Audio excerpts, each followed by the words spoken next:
It's simple, really. Great stories with a good cup of tea. It's the Tea with Mike show.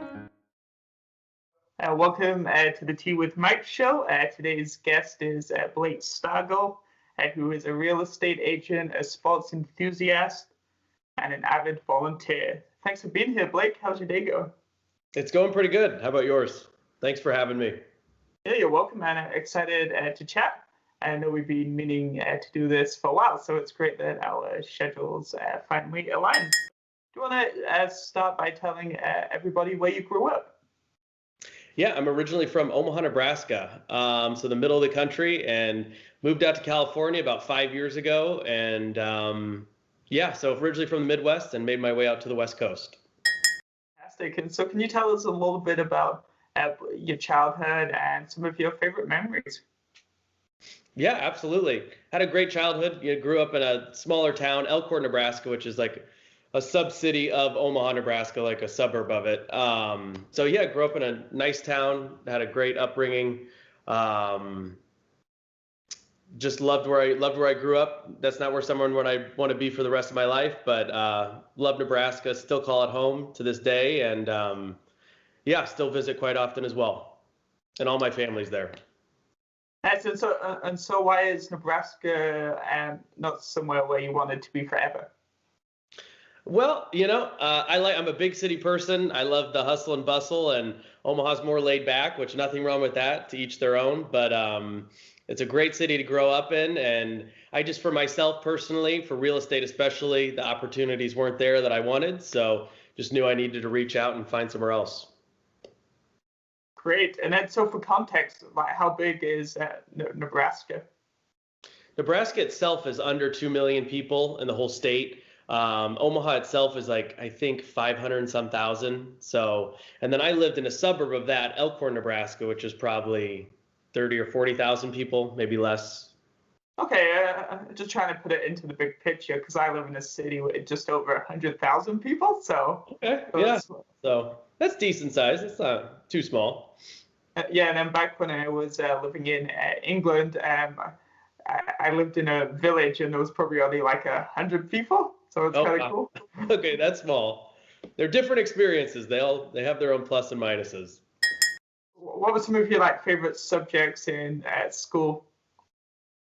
Favorite subjects in school? I really love history. I love reading.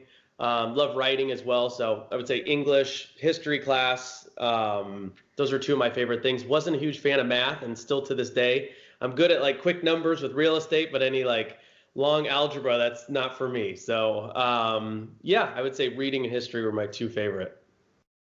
What was it about those particular subjects? Were you just good at memorization, that type of thing? About history and English? Yes. I love reading about history and just seeing the past, and so there's so much to learn from it, and even take into your daily life. There's so much you can learn from the past. And then English as well. I love writing. I love expressing myself. I love writing stories, especially fiction stories, and just being creative like that. So something I enjoyed.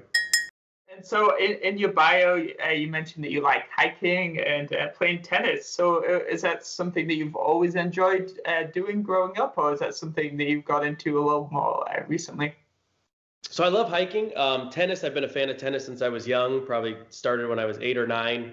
I played high school tennis. I played varsity tennis my freshman year, so was involved in tennis throughout high school, and it's really a lifelong sport. So just planning on playing it for the rest of my life. Joining a league here in West Hollywood this summer, and just keeps you healthy. It's competitive. It's a fun sport. It's easy to play. There's courts all around. So. And who's your favorite tennis player? Ooh, probably Andy Roddick. Oh yeah. Yeah, he's from Omaha, Nebraska. So how can I not? So he's actually so. I didn't know. I know who Andy Roddick is. I didn't actually know where he was. I know he's U.S., but I didn't know he was actually from Nebraska. So have you seen him play live? I have, yeah. A few years back, and then probably a second one would be Rafael Nadal, of course. He's one of the greats. So between those two. Do you have a favorite? I've only ever watched tennis on television. I would really like to go. I never. I just never had the opportunity. It would be cool to go to Wimbledon. I know my grandparents go like semi-regularly and stuff. So I would say my favorite tennis player. Well, he's Scottish technically, but he's the closest thing we got it. So it's probably Andy Murray. Oh, for sure. Yeah, he's a great player.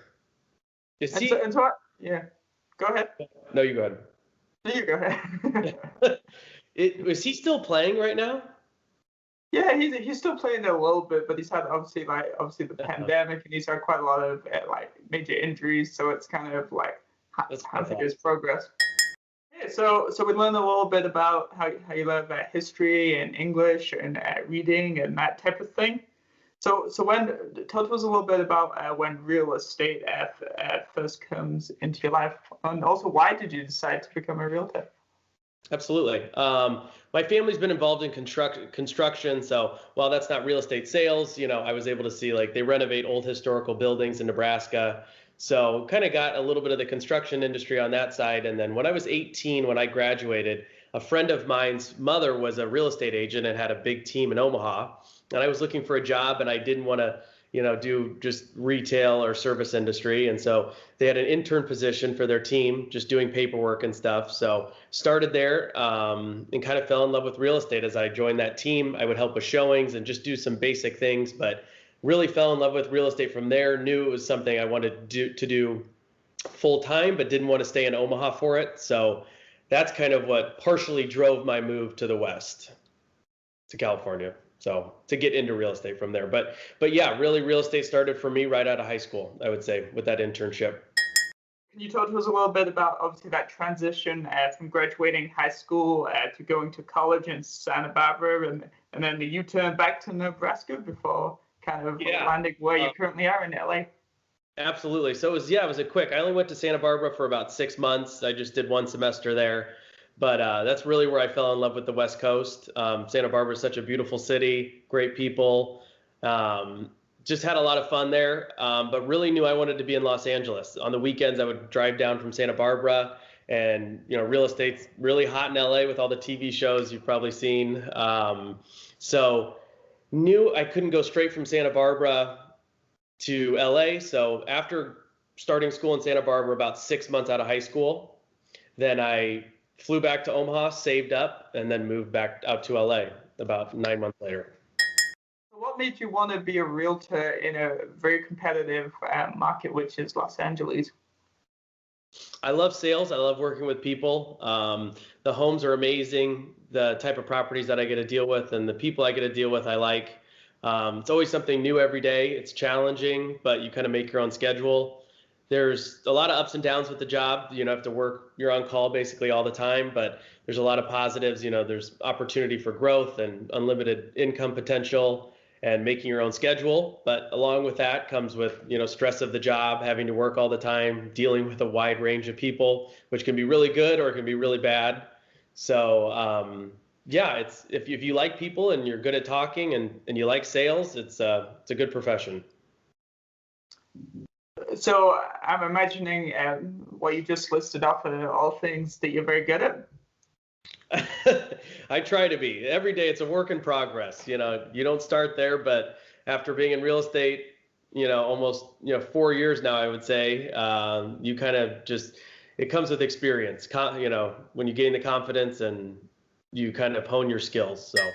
So can you tell us a little bit about kind of the process of getting a realtor's license? Yeah, so when I first got out here, just to get my start, I got a job at Whole Foods. But while I was working at Whole Foods, I was getting my license. So it takes about 4 months in total if you're really on it. It's combined of 3 classes. Each class takes about a month. And then you take the last month to study for your test. And then if you pass, you get your license. So honestly, it's not that hard to get your license. The 3 classes, it's pretty intensive. There's a lot of material to read, but in the test, there's a great crash course you can take before, and you can take it as many times as you want. So thankfully I passed on my first time, but yeah, all in all, it takes about 4 months to get your license. And if you're dedicated, it's not that hard.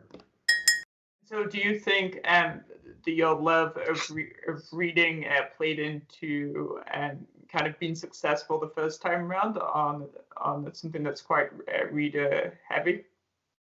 Yeah, I would say so. Just like being able to read the material and understand it, obviously, is another aspect. I had a great teacher who taught the classes. I did in person. A lot of people take online classes for it, but I always recommend, if anyone is looking to get their license, to take them actually in person, because having someone that you can actually ask questions to on the spot helps. Whereas, like, I don't know, I've never been good at online classes, so teach their own. But yeah, a great teacher, reading over the material and taking the crash course to prepare for the test is usually the best way to do it. How long is the test, and like, how is it broken down? 100 questions, and you had 2.5 hours to complete it. Is it multiple choice? Is it short There form? was like 5 short answers, and then the rest was multiple choice, I believe. I'm actually up for renewal. It's been almost 4 years. I'm up for renewal in August, so I'm preparing for my next test for it, basically. So okay, so is it something that you have to renew every 4 years? Every 4 years, yes. So how does the test change? Does it just have like new regulations, updated questions, or is it a different version from someone retaking the Totally test? different. I'm just starting to take these new classes. You don't have to take as many classes for your renewal, but you have to take like 45 hours worth of classes, which ends up being like 2 classes and then the test again. So I'm just starting out, so I'm going to get my renewal in August, but we'll see. So that's probably a hidden side to real estate that a lot of people don't realize. To maintaining your license is actually a very strong educational component there. Absolutely. And Yeah, there's always something, but the joke of it though is that when the stuff you learn on the test, you never actually use in person. Like the amount of actual material that I use from the test or from studying is near none. I mean, the real experience you gain is actually being out in the field, talking to people, doing the paperwork and things like that. I mean, most of it's very just like legal verbiage, just explaining like super like off the wall situations where, if you're on a farm and there's an easement with the neighbor and things that you'd never come across, But I understand. It's good to at least, you have to set a bar somewhat so people at least have something to work towards instead of just like getting your license. Absolutely, because so the industry is taken seriously, and clients and customers like respect you and your profession. It's not just you showing up and having a chat with them. You've actually got hours, hundreds, and eventually thousands of hours of both experience and education behind you. Exactly. So, what is kind of the most important thing that you've learned about yourself so far in the process? Probably resilience. Just not realizing how long it takes when you first get your license to actually get started. So many people come in with the illusion that you're immediately going to have all these deals and all these clients, and that does happen for probably 1% of the people who have families big into real estate, and they join their family's team, or they grew up in Beverly Hills over here and they have deals just thrown to them. But for the vast majority of people, it takes 6 months to a year before you create any income, let alone a steady income, which is why I was working at Whole Foods when I first got my license. So just to support myself until, real estate took off. So is that a piece of advice you'd give based off your own journey, that you should be prepared to earn zero income for potentially up to a year, and you should have a little bit of a cushion? Absolutely. I'd probably recommend a year. Unless you're super confident and you're going to go full-time 100% in, then maybe you could get away with 6 months. But really, to be safe, I would say a year. Okay, so we're just going to have a little pause, and we'll get right back to this. And today's T-Fact is actually a very short T-Fact, but it's still a T-Fact nonetheless. And the T-Fact is tea is China's oldest exported product. And that comes from chinahighlights.com/travel guide. Chinese tea. Wow. So in your bio, you talk about working closely in collaboration with a top producing agent, Steve Sanders. So how did you meet Steve first? Steve was an agent in my office, and he was a lone agent. He had one guy before me. Like, I've been with him a year and a half now, and so he had a partner beforehand, but he was looking for a new partner to take on, and kind of as like be a mentee as well as a partner, just help each other out basically. And so our office manager recommended that we connect, and I met him, and really things hit off and kind of partnered up now, and we've been together for about a year and a half. I guess that story highlights how you should always be on the lookout for opportunities and how you should talk to everyone. Because I'm presuming, and I'll let you expand on this, that maybe the reason why the office manager recommended you was because you made a good first impression. Because they're probably like, are they the first person you see when you walk into the office? What's the layout? Absolutely, yeah, they are. Yeah, so I was very grateful that she recommended me. He's a big agent here, and he's taught me a lot, especially to get my own deals and to really get my footing and know my market and teach me things that I wouldn't know before. Because even though I've been in it 4 years now, you're always learning something new, and he's been in it over 20. So what are some of the skills you'd say, maybe 3 skills that you've either learned completely from scratch or have continued to develop under his mentorship? Skills, probably confidence, just the way to say things.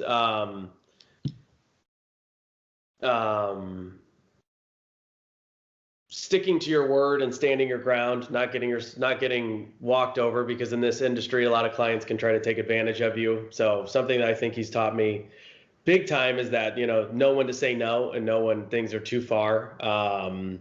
Because as much as you want to be as big of value as you can to your clients and be of service, there is some people that will try to take advantage of you. And so there is those times where you need to say no and kind of stand your ground. And I think that's a huge thing that he's taught me.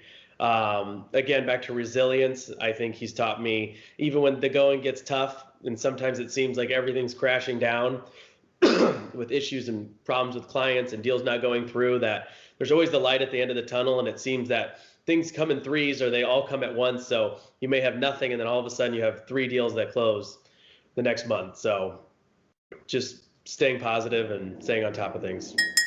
How important is it to move quickly in the industry? Extremely, especially in this market right now.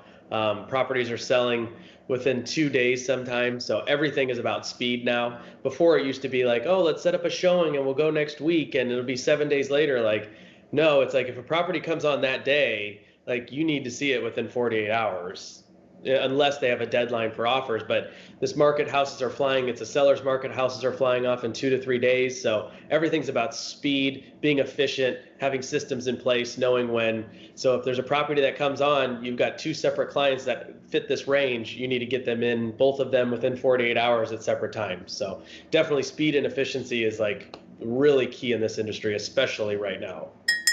Would you say moving quickly and obviously having processes and workflows in place to utilize on the ever-changing market, is that something that you've always been good at, or is that something that you've got better at as you progress on your realtor journey?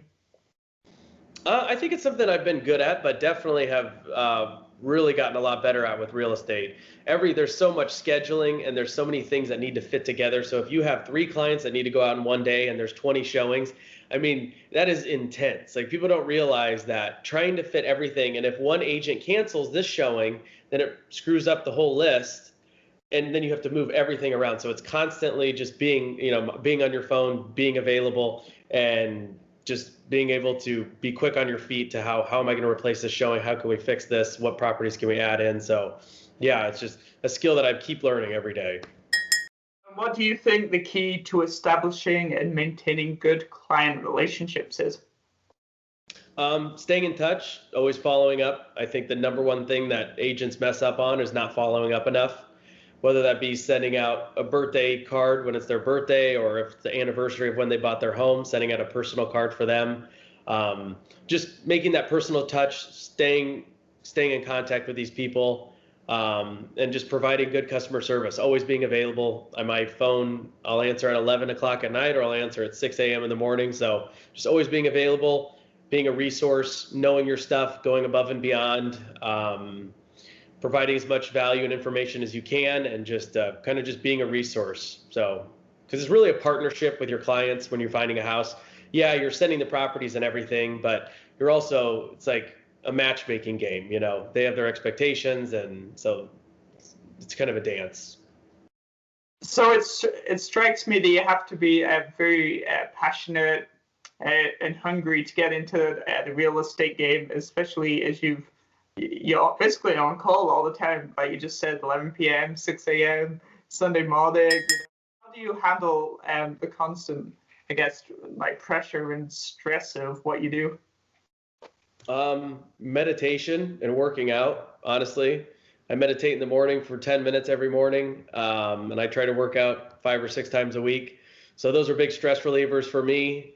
And getting a good night's sleep still, even if I do go to bed, and even if my phone is ringing, I still, you know, try to get at least 7 or 8 hours of sleep, and just staying on a constant schedule really helps me stay clear-minded and just know my schedule. Everything's already done and written out, which kind of helps me stay in control. And that's also how I learn best. I'm all over the map, and I get nothing done if I don't have a schedule or I've written things down. It's like somebody didn't even say that to me. So exactly. How has the pandemic affected the way that you meet, especially with new clients? It's made it much more difficult to meet new clients. The open houses were closed, which is a huge disadvantage, especially for a newer agent like me. You know, at that time when the pandemic first started, I had only been in the business just under 3 years, and I was still really utilizing open houses, meeting new clients, not from here as well. So I don't have a huge Rolodex of people from 10 years ago that I went to high school with. So everything is in my business, especially me, is making new connections, meeting as many people as I can. So open houses were closed, networking events were closed. You're not going and just talking to random people, because especially with your mask on, nobody's looking for a real estate conversation in the grocery store. Pandemic. So yeah, that was a huge challenge for me for a while there, but just adapting. So I really was just social media focused, advertising, doing as much posting as I could. I got really into TikTok right at the beginning of the pandemic. Grew my TikTok a ton, doing social media ads on Instagram, paid ads on Facebook, and just doing what I could virtually, basically.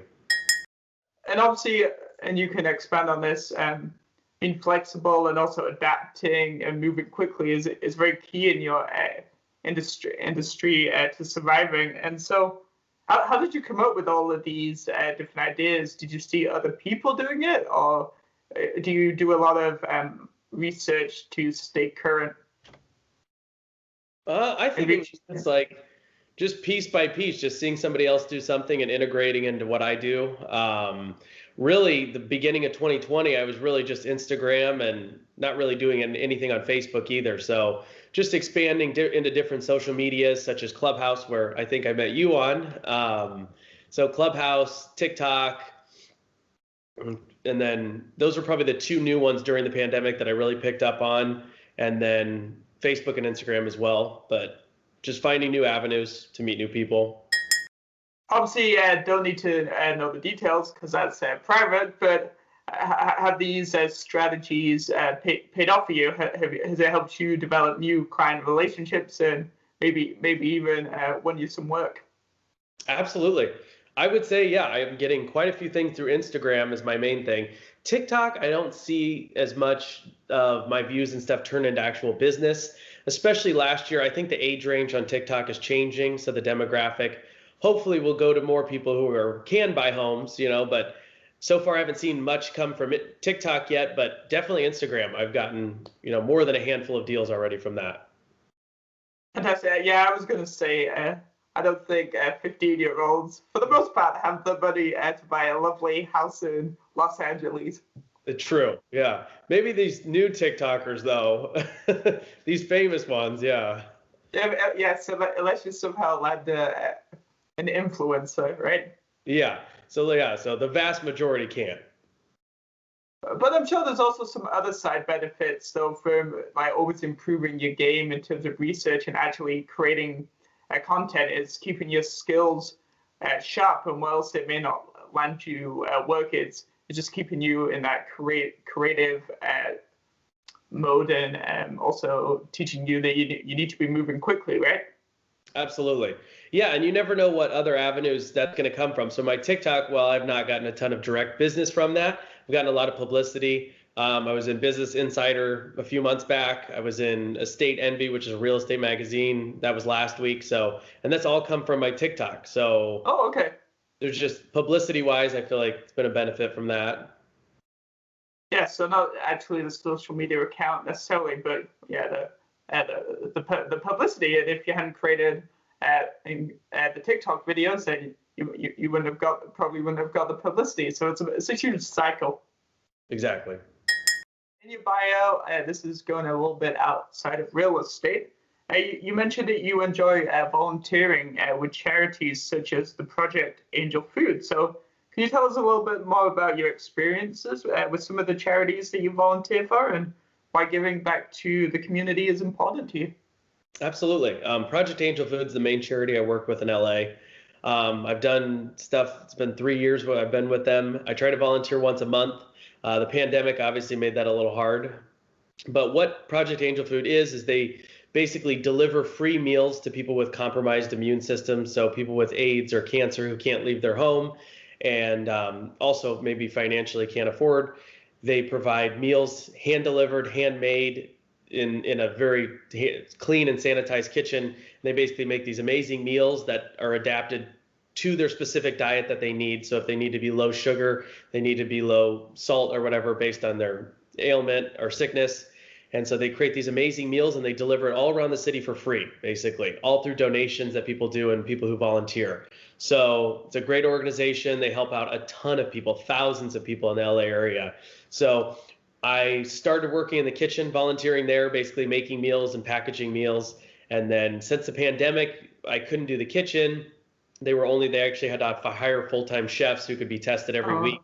So they closed the kitchen off to volunteers, but I think they're going to open that up. So I have just been recently driving and just delivering these meals to people and just leaving it outside their door, basically, with gloves and a mask on. So, but yeah, it's a great organization. I love helping out with them. Yeah. And so what interested you about giving back to the community? Do you have members of your family maybe that do volunteering? Like how do you get into that mindset of it's important to give back as much as making sure that you're safe, secure, and taken care of? Absolutely. Probably from my family. I grew up volunteering all the time. My dad, especially with our church when I grew up, we volunteer a few times a month. So it's been something I've always done, and just trying to stick with it as I grow older and incorporate it into my life and make it a routine, because it's easy to just do it once and then forget about it and the next year comes. So something I'm trying to do every month. My goal for the year is volunteer once a month with Project Angel Food. So yeah, probably just ingrained in me through family and just growing up volunteering. Do you ever sleep? So between on-call 24/7 for real estate, you're trying to volunteer and giving back, which is amazing, and then probably spending time with your family, I would assume. Like, but yeah, you said you like to sleep for 7 to 8 hours. How do you fit it all in? Good point.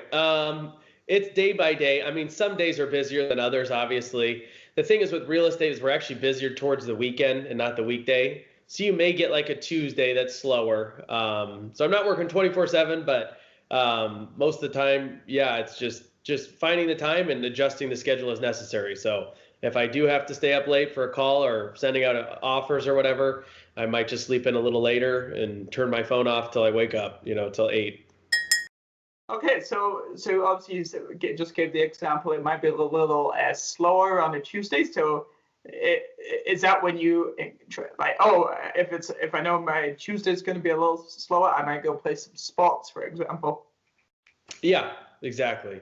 The thing is that there's always something to do though, because if I'm not, going to get a deal or doing a showing or writing an offer, the downtime really should be finding new clients. So how can I find new clients? Should I go out to lunch? Do I need to make a coffee appointment?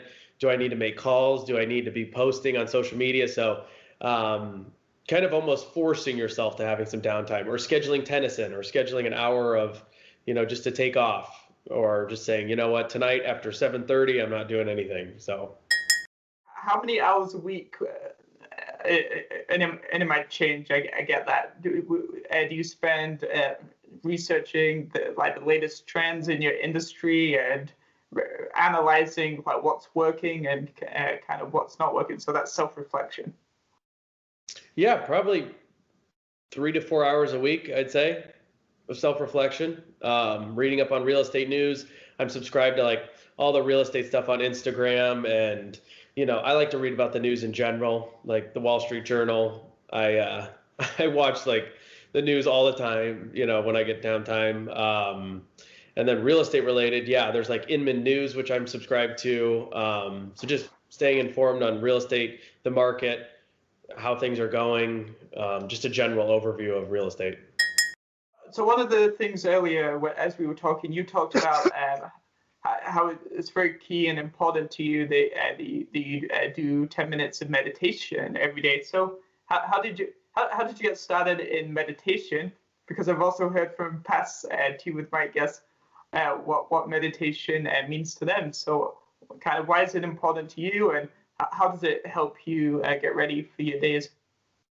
For sure. I don't remember exactly how I got started in meditation, but probably when I was around 18, maybe 19. Just starting with guided meditations on YouTube. I don't know if someone recommended it to me or something.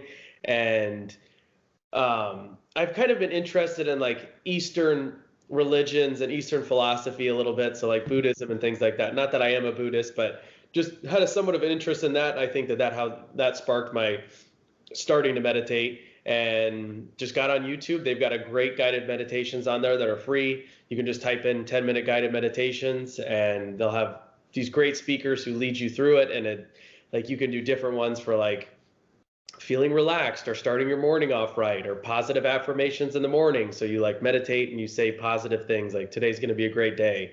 So yeah, don't know how I got started, probably around 18 or 19, but I try to do it every day for 10 minutes, and starts my day off right. It starts me in a different mindset, because it's easy to wake up and check my phone and see that I have 6 emails, and that just starts off on an anxious note. And if you start your day like that, I always find that however your day starts is how your day ends. So if it starts off really stressed and anxious, it's probably going to end the same way. So just making sure that I wake up and try to start in a positive way, a positive mood with a nice meditation, usually starts the day off right. And what environment do you meditate in? Do you do it inside the bedroom with a locked door, or is it a little bit more free, maybe outside if the weather's nice? I would love to do it outside. I've got a little porch here that I guess I could, but it's mainly just in my bed right when I wake up. Sometimes I'll do guided meditation. Sometimes I'll just put music on, relaxing music for 10 minutes, but most of the time it's just right when I get up, right in my bed. Switching gears a little bit, going back to the real estate, what does Blake's dream home look like? I've got a home in the Hollywood Hills that I really love. A great home with downtown views, preferably views all the way from downtown to the west side, basically 180-degree views in the Hollywood Hills, right off the Sunset Strip. So just like your pristine, average, modern, contemporary. I really like mid-century modern, if you're familiar with that, which is kind of like a mid-century home with modern touches to it. Yeah, just a beautiful Hollywood home with great views. On that note, can you give us some examples of what that might look like? So I'm stepping through the door. What might I see? Yeah, you might see in my dream home, 1-story ranch level, super contemporary, modern house. And as you look out the glass doors, you can see the downtown view, and you've got a nice pool out back with some lounge chairs, and a beautiful kitchen with marble countertops and Viking steel appliances, and recessed lighting throughout, and nice art deco type of furniture. Okay, so very clean, got the modern, but then like to add a little bit of class, a little bit of age. You might see some like pictures up on the wall, that type of thing. Yeah, some cool art, some clean lines and bright colors. Some people go with the dark look. I like more bright. I like more whites and as much natural light as I can as well. So you're talking in real estate language. So like, is clean lines like I don't know, clean white walls, or is it curvy shapes? Yeah, just clean lines, as in just everything being very sleek, modern, basically like boxy. Nothing like old. When you think of like an old Victorian house with like that type of style, like the total opposite of that, basically. Just Okay, sleek lines, modern, contemporary. I understand now. So what's next for both you, both personally and professionally?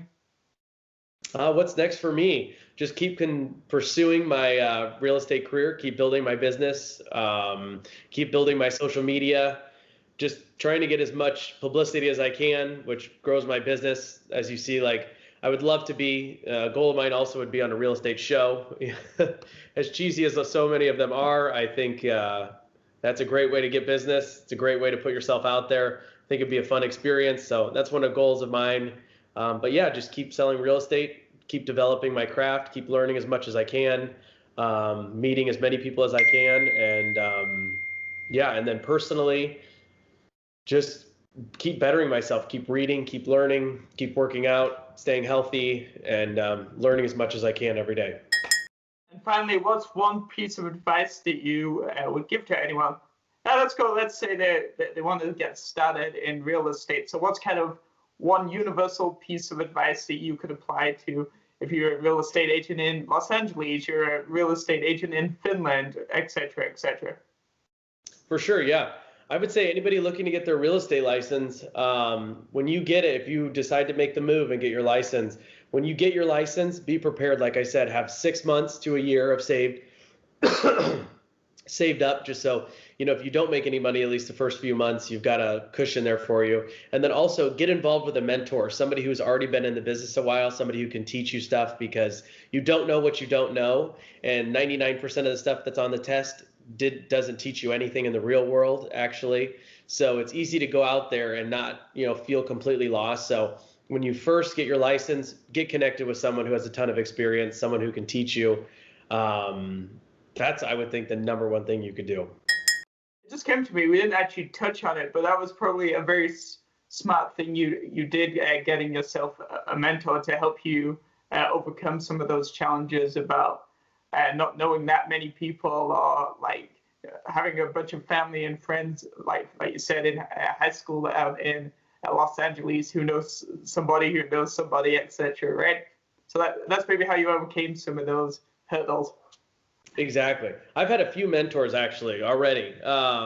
First one, when I started with Keller, I've been at two different brokerages. I'm with Compass Real Estate now. I used to be with Keller Williams, the Hollywood Hills office. So I started with a mentor there. He ended up moving to Palm Springs, and then was kind of on my own when I transitioned to Compass. And then my office manager, like I said, was nice enough to say, hey, you should partner with this guy. And yeah, ever since then, it's been really uphill and just, constant growth.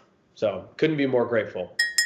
This just came to me, and I seem to like to invent a new question each week on the show. So so this week's question is: if Blake wasn't working in real estate, what would you be, in terms of a profession?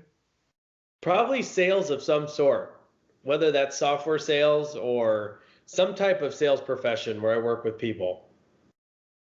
That's a good one, though. Yeah. So, do you like cars and vehicles? I love cars and vehicles. Yeah. Okay, so so maybe you'd be a car salesman. That's even more. Maybe, yeah, maybe a Bentley or Aston Martin. I think about it a little bit after the show. So. What about you? Oh, what about me? Yeah. Well, that's a tough question, because it's taken me a while to kind of decide what I really want to be. So always loved theater, worked professionally in that industry for for a little bit. I've worked in security. I went back to school for media and communications. And so now I guess the goal is to grow the podcast super big, using the podcast to leverage it for business opportunities, and then also growing the little media. It's not an agency, enterprise that I started with a partner. So then eventually quit my part-time job, and by the time I'm 25, so by I'm 30, just like completely working for myself and living life and traveling the world and not having to think about where my next cent's coming from. If I want to go to this concert, I can go to that concert or this event or that. I've just been completely in control of my life. I think that's where I'm trying to get to. That's a great goal. And you're on your way. You're doing amazing. So I'm sure you'll get Thanks, there. Ryan. All right, guys, this was another episode of the Tea with Mike show with real estate agent Blake Stargel, who also loves hiking and tennis, and also is very passionate about giving back to his local community through volunteering. So thanks for being here, Blake. Thanks for having me. When are you coming to LA? When are you coming to visit?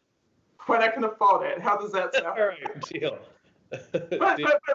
But jokes aside, it is in my train of thought to do some traveling around the world. I haven't traveled for a while, and the pandemic's kind of told me, oh, this is super important. Like, what happens if something comes up in 10 years where we can't travel again, which is entirely possible.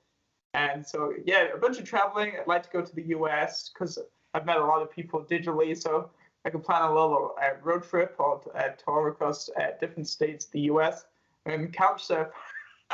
Yeah, well, I'm on my couch. You're welcome to stay right here. So I'll add you to my roadmap. I'll start planning.